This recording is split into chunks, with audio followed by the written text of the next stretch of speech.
नमस्कार दोस्तों, आप देख रहे हैं सनवाल एजुटेक यूट्यूब चैनल। दोस्तों बात करेंगे वार्षिक परीक्षा 2023-24 का 12वीं क्लास का हिंदी साहित्य का दोस्तों पेपर आ चुका है। 3.15 घंटे का एग्जाम होगा, 70 नंबर पूर्णांक रहने वाले। तो जल्दी से पेपर को देख लीजिए। आंसर शीट सहित आपको बताने वाला हूँ, सभी जिलों के अंदर पेपर काम आने वाला है। सबसे पहले हम बात करते हैं फर्स्ट क्वेश्चन के बारे में। निम्नलिखित अपठित गद्यांश को ध्यानपूर्वक पढ़कर दिए गए प्रश्नों के उत्तर देने हैं। तो पहले आप इस अपठित गद्यांश को पढ़ लीजिए और इसके जो भी छोटे क्वेश्चन उनकी हम चर्चा करने वाले। दोस्तों 5 नंबर का आपका क्वेश्चन रहने वाला है। सबसे पहले हम बात करते हैं फर्स्ट क्वेश्चन के बारे में। उपयुक्त गद्यांश का समुचित शीर्षक हो सकता है। तो पहला क्वेश्चन में ए ऑप्शन आए राइट है, उन्नति व अवनति। नेक्स्ट बात करते हैं दूसरा, हमारी संस्कृति का मूलाधार किस तत्वों पर स्थापित है। दूसरा क्वेश्चन में राइट आंसर होगा सी ऑप्शन अहिंसा। तीसरा है नैतिक सिद्धांतों में मुख्य स्थान दिया गया है। तो तीसरे क्वेश्चन में सी ऑप्शन राइट होगा अहिंसा। नेक्स्ट आता है अहिंसा शब्द का उपसर्ग है। तो फोर्थ क्वेश्चन में राइट आंसर होगा पे बी ऑप्शन, ठीक है, यानी कि ए आएगा इसके अंदर। नेक्स्ट आता है अहिंसा का दूसरा रूप है। तो इसमें होगा डी ऑप्शन त्याग। नेक्स्ट बात करते हैं 2 नंबर क्वेश्चन। अपठित पद्यांश को ध्यानपूर्वक पढ़कर जो भी क्वेश्चन दिए गए उनके आंसर देना। ये भी 5 नंबर का आपका है। उसके बाद में यहाँ पे देखते हैं छोटे छोटे क्वेश्चन दिए गए उनके आंसर की चर्चा करते हैं। दूसरा का जो पहला क्वेश्चन है, कवि में बुलोक का गौरव किसे बताया है। तो पहला क्वेश्चन में सी ऑप्शन राइट होगा प्रकृति को। दूसरा है नूतन शब्द का विलोम है। दूसरे में डी ऑप्शन क्या होगा राइट होगा पुरातन। नेक्स्ट है तीसरा, निम्न में से नर सृष्टि का सर्वप्रथम विस्तार हुआ था। तो तीसरे में आएगा बी ऑप्शन विधि ने। उसके बाद हम बात करते हैं 4 क्वेश्चन, उपयुक्त पद्यांश का शीर्षक है। 4 क्वेश्चन में आंसर होगा ए ऑप्शन भारत की श्रेष्ठता। नेक्स्ट है 5, हिमालय का संधि विच्छेद है। तो इसमें आएगा हिम प्लस आलय। ए ऑप्शन इसका क्या होगा राइट होगा। नेक्स्ट बात करते हैं 3 नंबर, निम्नलिखित रिक्त स्थानों की पूर्ति करना होगा। फर्स्ट क्वेश्चन की बात करते हैं यहाँ पे पहले में आ गया काव्य। काव्य का उत्कृष्ट करने वाली बातों को गुण कहते हैं। तो यहाँ पे आएगा काव्य।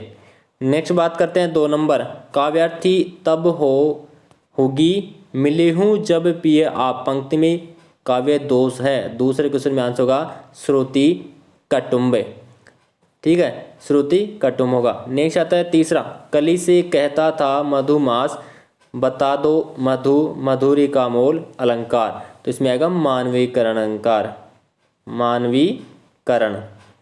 नेक्स्ट बात करते हैं यहाँ पे 4, मात्रिक छंदों में की संख्या निहित होती है। तो 16 मात्रा, ठीक है, 16 मात्रा है। नेक्स्ट आता है बिंदु पद चले सुने बिनु पाने। पंक्ति में अलंकार है विभावना अलंकार। नेक्स्ट बात करते हैं आगे, इसमें क्या है ये आपके 20 शब्दों में उत्तर देने। 1 नंबर क्वेश्चन है 4 क्वेश्चन। 4 क्वेश्चन में उपमा अलंकार की परिभाषा लिखा है। जब 2 अलग अलग वस्तुओं में उनके रूप में गुण समान धर्म के कारण समानता दिखाई देता है वहां पर उपमा अलंकार होता है।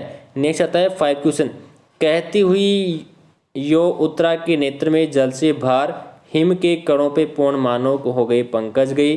उपयुक्त काव्य में पंक्तियों का कौन सा अलंकार है। तो 5वें क्वेश्चन में दोस्तों यहाँ पे होगा उत्प्रेक्षा अलंकार,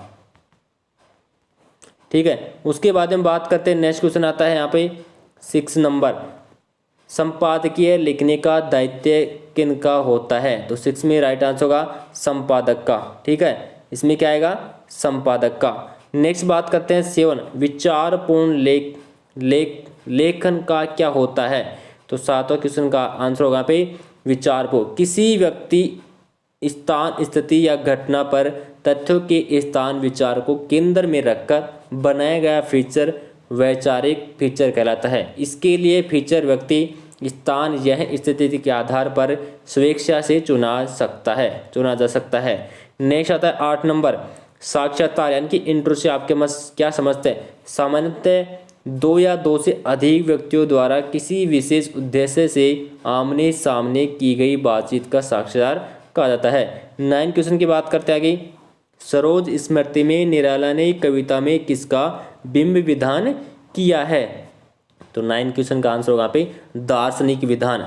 नेक्स्ट आता है 10वां क्वेश्चन, जब कोई आप वापसी नहीं पाठ की विधा का नाम लिखिए, ये किस संग्रह से लिया गया है। तो इसका आंसर होगा एक यात्रा वृत्तांत है। धुंध से उड़ती धुन संग्रह से लिया गया है।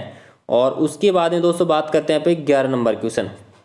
उस छोटी सी मुलाकात में संभव के मन में उस छोटी सी मुलाकात में संभव के मन में क्या हलचल उत्पन्न हुई है, उसका सूक्ष्म विवेचन कीजिए।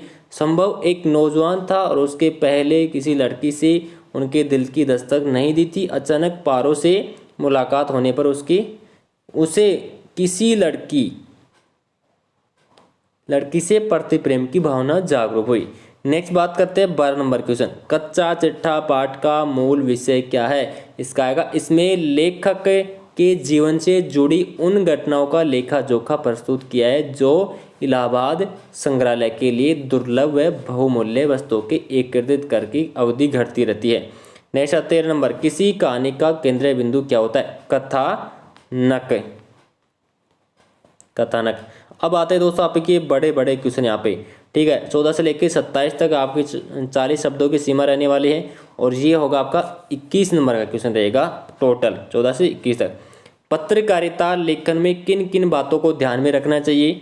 एक अच्छे और सफल साक्षरता के लिए एक आवश्यक है। नेक्स्ट है, हरगोबिंद कौन था और वह काम क्या करता था? बालक द्वारा ईमान में लड्डू मांगने पर लेखक ने सुख की सांस क्यों भरी? 18 में आचार्य रामचंद्र शुक्ल और भीष्म कहानी में किसी एक रचनाकार साहित्यकार की परिचय दीजिए। नेक्स्ट आता है, जहां पहुंच अनजान क्षितिज को मिलता एक सारा, एक रचनाकार का साहित्यिक परिचय लिखे। नेक्स्ट आता है, प्रियतमा के दुख के कारण क्या है? विद्यापति के पद के अनुसार लिखी। भैरव ने सूरदास की झोंपड़ी क्यों जलाई? और बिस्कोहर की माटी पाठ में लेखक ने इसका वर्णन कीजिए। लेखक ने वर्तमान सभ्यता को खाक उजाड़ू सभ्यता क्यों कहा? और सूरज को गाड़े का साथी क्यों कहा? नेक्स्ट बात करते हैं आगे, जयशंकर प्रसाद या घनानंद में से किसी एक का साहित्यिक परिचय दीजिए। रघुवर साय की कविता तोड़ो का मूल नाम लिखे। निसंदेह शब्द को लेकर लेखक ने किस प्रसंग का वर्णन किया है? उसके बाद में आता है खंड से के अंदर 28 नंबर, जीना भी एक कला है, कोरस के आधार पर सिद्ध करना होगा। ये 60 शब्दों में लिखना, ये 5 नंबर क्वेश्चन है। और दोस्तों यहाँ पे अथवा पूछा है पे, मनोकामना की गांठ भी अद्भुत अनूठी है, इधर बांधों में उधर लग जाती है, दूसरा देवदास खाने के आधार पर स्पष्ट करे।